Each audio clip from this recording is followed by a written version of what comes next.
Okay, good evening, Bio 202 students. Welcome to our endocrine exam review slash focus session. Um, Thank you to those who were able to join me in person. You all had some really good questions. Um, and For those attending online, thank you for taking the time to review this. After this is done, I'm going to share some additional resources that I have for you or that um, our Bio 202 SSS group has for you. So just bear with me. Let's get through this exam review. I'll probably only try to take about 20 to 25 minutes or so.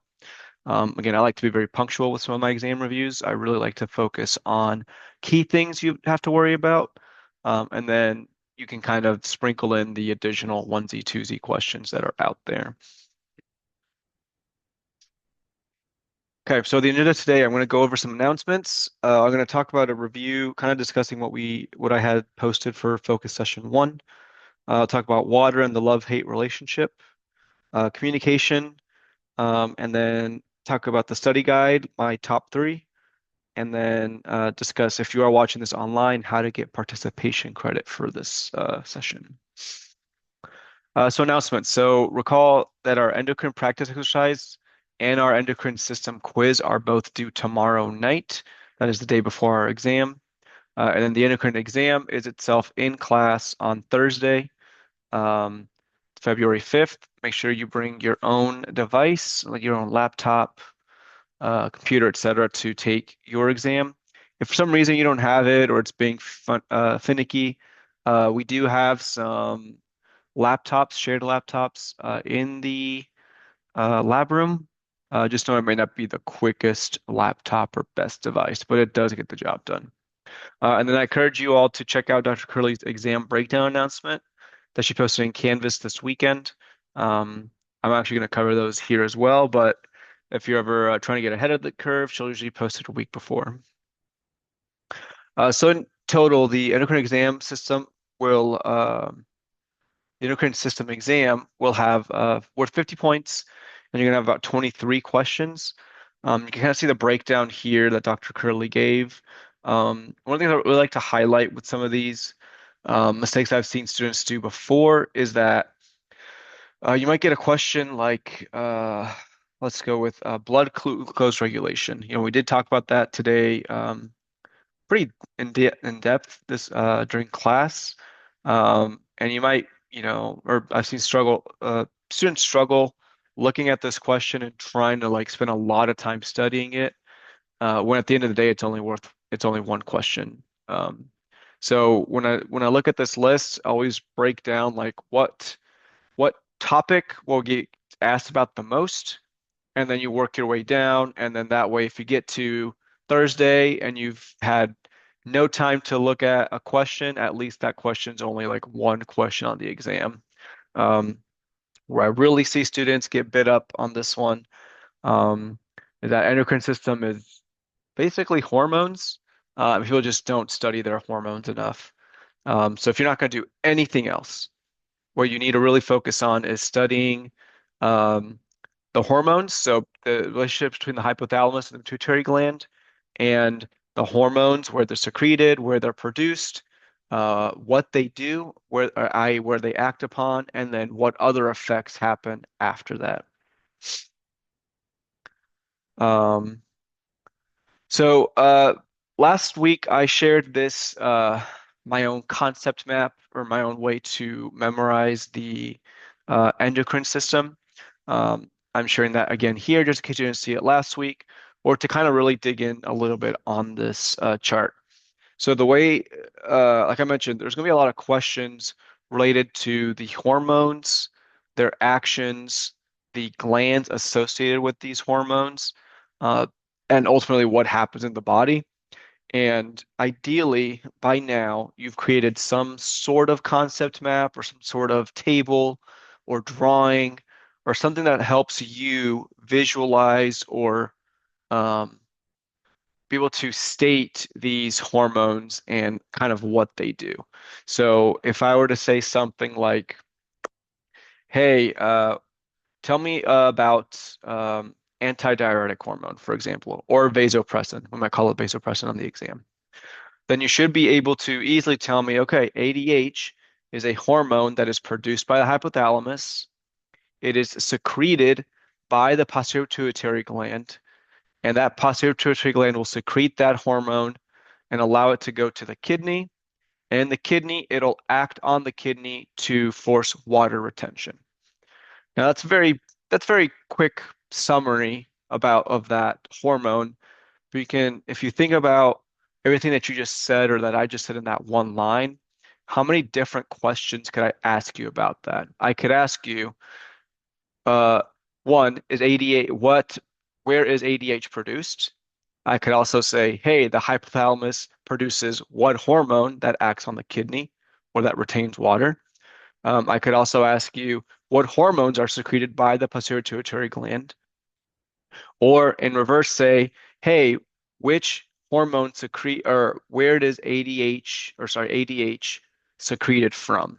And you might have an option of the posterior pituitary, anterior pituitary, hypothalamus, kidney, that kind of thing, right?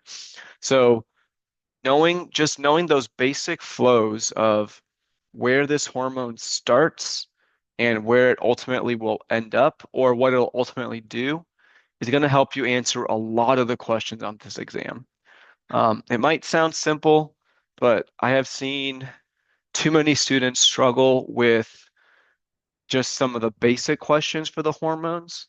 And really, it comes down to they did not prepare enough on this topic compared to some of the other topics that you saw on the exam breakdown. Um, I'll kind of go through some other stuff here. You can always refer to my video from last week to kind of see how I broke this down. Um, but ideally, when you read this or while you're looking at this, you're thinking to yourself, yep, I understand, these hormones. Maybe I need to go back and look at these other hormones. Um, one of the question I had in the in-person group was kind of the difference between the hypothalamo-hypophyseal tract and portal systems. Um, the easiest way I can tell you about it is the track. Think about like a track is used for running or it's really quick. So the communication between the hypothalamus and the posterior pituitary is very quick. It's neuron based. So these hormones, ADH and oxytocin, they are more of like neural hormones where they are travel directly from the hypothalamus into the posterior pituitary gland via hormones. So it's very quick. And then they'll just concentrate in the posterior pituitary gland until your body needs them or calls for them. Very important to note that the posterior pituitary gland does not produce its own hormones. It's only there to store and secrete ADH or vasopressin and oxytocin. Um, on the flip side, the anterior pituitary um, or the communication between the hypothalamus and the anterior pituitary gland is done via blood vessels, or what we call portals. So when the body, I used growth hormone, I used growth, excuse me, I am recovering from illness and my throat is like parched. Give me one second. Okay. So the hypothalamus and the anterior pituitary are connected or talk together via blood vessels. And so I used growth hormone in class as an example. But let's say that you are sleeping, you're 14 years old, 15 years old, whatever, and now it's time for your body to grow. It's time for you to grow some bones, grow some muscle, some brain tissue, etc. So what's going to happen is the body's going to signal to the hypothalamus, or the hypothalamus is going to get a signal from somewhere else saying, hey, it's time to start growing. So the hypothalamus will use the portal system, these blood vessels, and it'll produce and then secrete. Uh, I'll use growth hormone releasing hormone, so GHRH right here. It'll secrete it into this blood vessel, and that will travel to the anterior pituitary gland. When it gets there, the anterior pituitary gland gets that like a message, and it's told, "Hey, I need you to release or make growth hormone." So the anterior pituitary will then take that information and start producing growth hormone, and then it'll start secreting that into your blood vessels. And then that growth hormone will circulate to the cells in the body that need it to grow. And while you're sleeping, your body's getting bigger, your bones are rebuilding, etc. Let's say it's about to get time to wake up.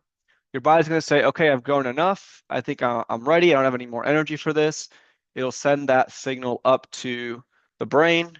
The brain will communicate that to the hypothalamus, and it'll tell it, okay, I don't need to grow anymore, so we need to stop releasing growth hormone. So the hypothalamus will then release growth hormone inhibiting hormone, or what you refer to now as somatostatin. And somatostatin will then get secreted into the portal system, the hypothalamo-hypophyseal portal system. It'll travel to the anterior pituitary gland using this blood vessel, and it'll tell the anterior pituitary gland to stop producing growth hormone. So the anterior pituitary stops producing growth hormone, your cells stop growing, and then you're all set. You reach an equilibrium. And if you ever need to grow again from damage, you're going to have a similar cycle going on. Key thing to everything I just said is it is a relatively slow communication loop when you go from the hypothalamus to the anterior pituitary gland, because all the hypothalamus is doing is releasing uh, or secreting, releasing, or inhibiting hormones to then tell the anterior pituitary gland to make other hormones. Whereas for the posterior pituitary gland, those hormones that are produced by the hypothalamus get to travel really quickly through a neuron or a nerve. It'll just concentrate in the posterior pituitary gland, and then those same hormones, ADH or oxytocin, will then get sent off to the body to go act on where they need to act on. That's one thing if you ever get asked about a question between the two. But again, like I mentioned before, there's going to be one question between the relationship between the hypothalamus and the pituitary gland, either the hypothalamo-hypophyseal tract or the hypothalamo-hypophyseal portal system. I just described both, but if you're like, that kind of makes sense, but I need a little bit more details, please reach out to me. Send me an email, preferably tonight, maybe sometime tomorrow in the daytime, so I can at least get it back to you by Thursday morning, before you have your exam. Okay. Again, you feel free to to pause the video, take a snapshot. But again, you should be able to, in your own words, describe a process that's going on here from start to finish. The questions could be worded to have you list three hormones or describe three hormones that maybe are released by the anterior pituitary gland and what all those hormones do, for example. Okay, this is another one I've seen people have struggle with. So you're like, cool, I've got my list of hormones like I'm showing here. I know where they're secreted. I know where they're produced. I know where they go. I know what actions they take when they get there, and then I know the subsequent hormones that are released and where they go and what ultimately happens in the body. Like, cool. All right, so my next question to you is, well, which of these hormones are hydrophobic hormones and which are hydrophilic? This is also one of your questions. This is part of your hormone-specific properties chemistry, and that's three of them. I would say if I was a betting man, I would probably say that at least one or two will relate to the hydrophobic, hydrophilic portions of hormones. So again, hydrophobic hormones, they hate water. They are fat or lipid based, and they act via intracellular receptors. And these hormones are primarily or are steroid hormones. The steroid hormones we have in our body that are covered under this entire list are sex hormones. So that's testosterone, estrogen, progesterone. Uh, the adrenal cortex hormones, cortisol, DHEA, and aldosterone, and those are right here, right? The adrenal cortex hormones versus the adrenal medulla hormones, which are hydrophilic. And then your thyroid hormones, specifically your thyroid hormones T3 and T4, those are hydrophobic. The releasing hormones and the stimulating hormones, those are not hydrophobic. Only the T3, T4 hormones are are hydrophobic or fat-based or lipid-based or are steroids. If you can remember the hydrophobic hormones, then every other hormone that I did not mention on this list is a hydrophilic or water-based hormone.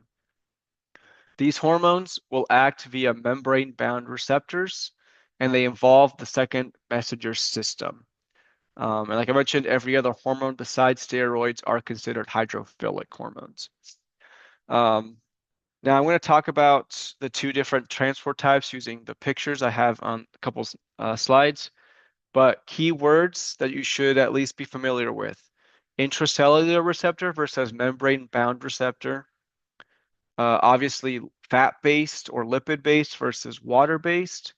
And then the steroids that are hydrophobic, or sorry, the hormones that are hydrophobic, which are steroids, and then all the other hormones that are not steroids are hydrophilic. When we get to hydrophobic transport, so this is how our steroid hormones get to where they need to go. They're going to be secreted by an endocrine gland. Let's just say this is the uh, no, never mind.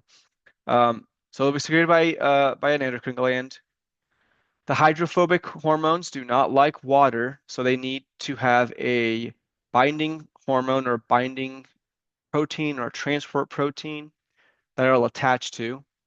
And then that transport protein will carry it to area around the blood vessel where it's kind of close to the target cell. That hydrophobic hormone will then be free, will get out of the blood vessel, make its way to the target cell. And recall that our cell membranes are made of fats or a quote unquote phospholipid bilayer. So phospho meaning phospholipid, which is the fat-based, bilayer, it's basically two fat tails pointing against each other. And because the hydrophobic hormone is also fat-based, it can combine with the cell membrane, come through on the other side, and then make its way to talk to the cell on the inside, so an intracellular receptor. On the flip side, the hydrophilic hormones, they are secreted by an endocrine gland. They like water, so they can easily just jump on the blood vessel train, ride the wave all the way until it gets to the target cell. It'll escape the blood vessel, but water does not like fat. And so water molecules or the water-based hormones will not be able to cross over through the cell membrane. So instead, what has to happen is that hormone has to attach to a receptor outside or on top of the membrane. And this sends a signal to the other side to activate the second messenger system. The second messenger system is like a runner. So if you've ever got done like track running, one person runs to a location, they hand off a note, and then that second person takes the note and has to run it to some other place. That's kind of what's happening here. The hormone attaches to the membrane-bound receptor. This receptor then sends the signal to another molecule that's kind of standing by, and then that molecule will get released, go into the cell, intracellular portion of the cell, and then communicate and tell it to do whatever it needs to do. Things like insulin and glucagon telling it to, hey, either absorb sugar or stop absorbing sugar, that kind of thing. Okay, this one we kind of covered in class today. I talked about communication and control. So again, there's only one question on communication. And it does, the way I've read it, if you go off your study guide, it asks you to describe the different modes of communication and give an example. So that is what I'm doing right now. So you have a gap junction. That is cells that are essentially right next to each other. They're touching. Um, that could basically be any cell in the body that is touching. Think about our skin. Think about our dermis. Think about most of our cells are overlapping in that way. Whether it's just communication between cells that are directly touching each other. Paracrine signaling is signaling of our cells to other cells that are nearby. Two examples of this are blood clotting. So if you have a blood clot, the tear in the clot will cause your thrombocytes to start attaching, and then that attachment will cause the thrombocytes to kind of release some a signaling around it so that other thrombocytes will then be attracted to the area to start creating the blood clot. So that's one example. Another example is the interferon system. If you're in my Bio 205 class, you'll get to become familiar with this.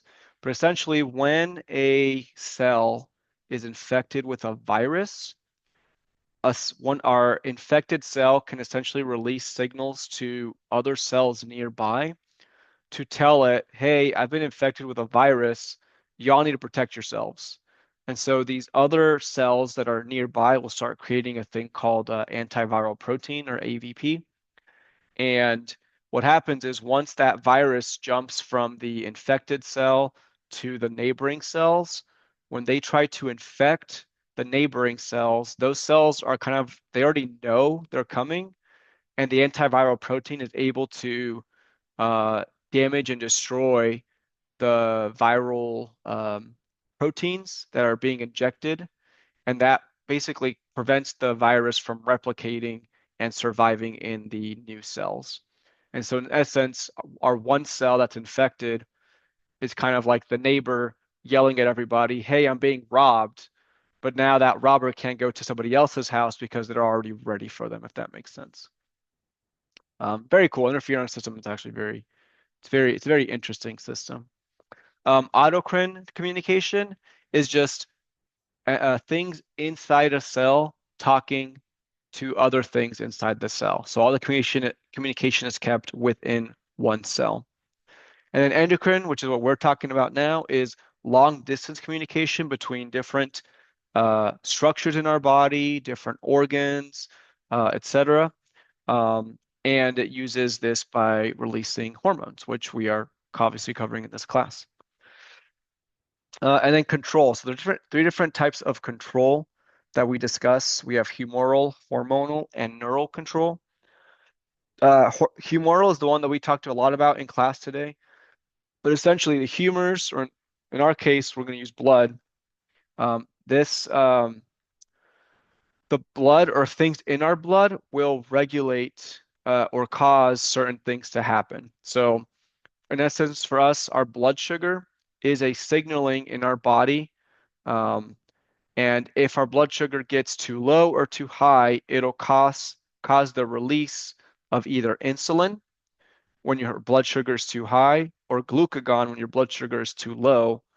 And that is done to then uh, equalize or bring up or down your blood sugar so you're back to your baseline. This control is done with the blood. So nothing else in the body is telling you that you need more insulin or glucagon. It's the blood sugar specifically, or the sugar in the blood that is circulating throughout, and the body's able to detect, okay, you're too low or too high. Now I need to release hormones to then act on what I'm seeing. Hormonal control, that is a hormone being sent somewhere to trigger another hormone to do a job. So the easiest example of this is all the releasing and inhibiting hormones.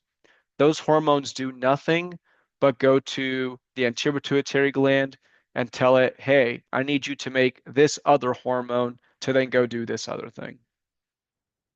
And then neural control.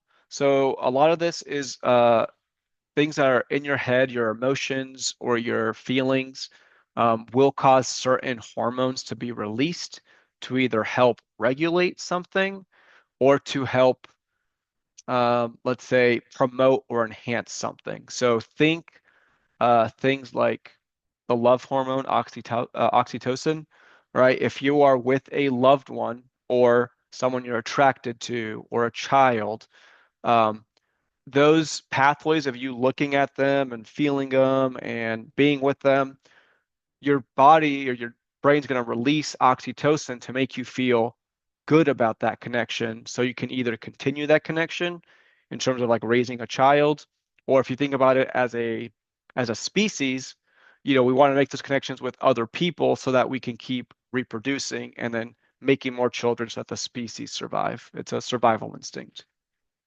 Other things on the flip side are things like stress. When you're very stressed, depending on your situation, you might have a flight or fight response where you have things like adrenaline or epinephrine being released to pump up your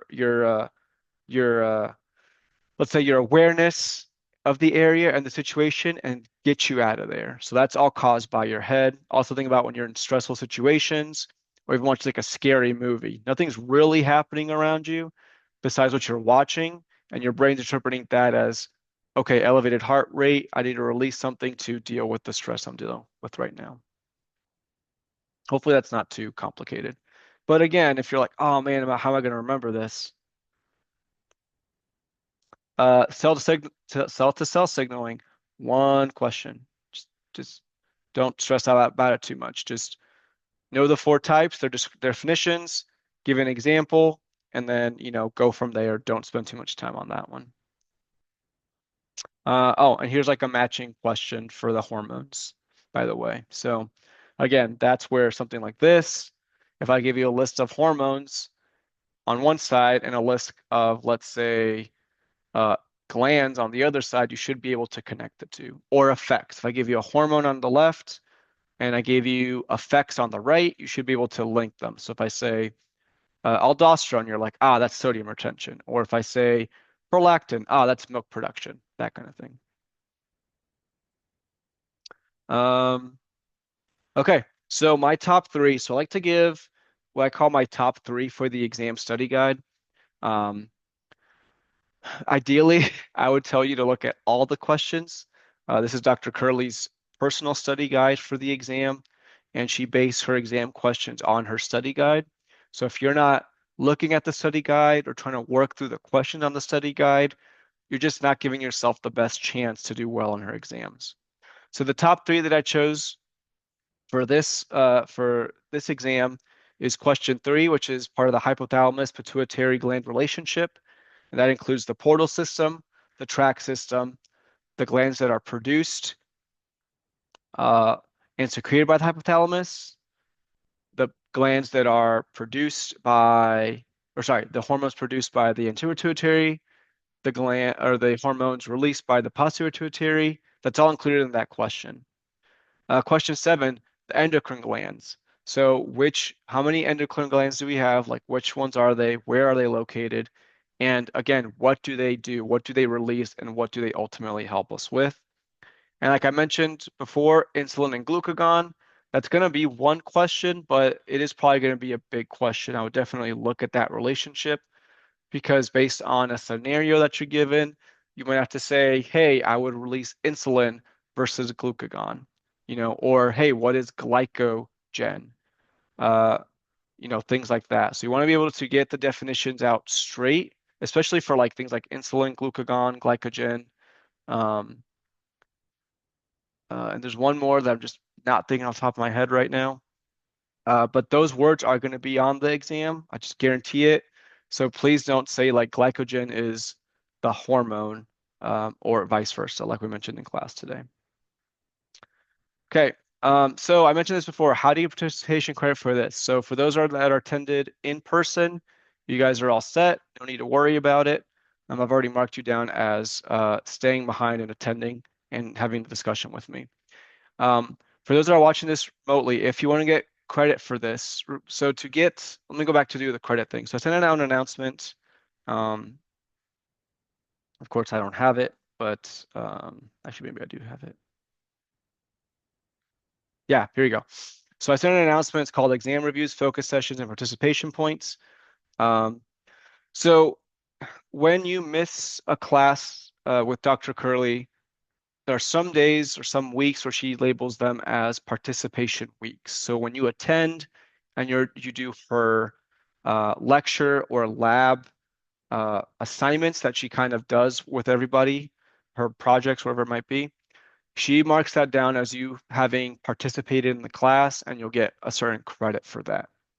If for some reason you're out that week or you're sick, and you're missing a few of those assignments, you make those up with me by attending the sessions like the one I'm showing you now.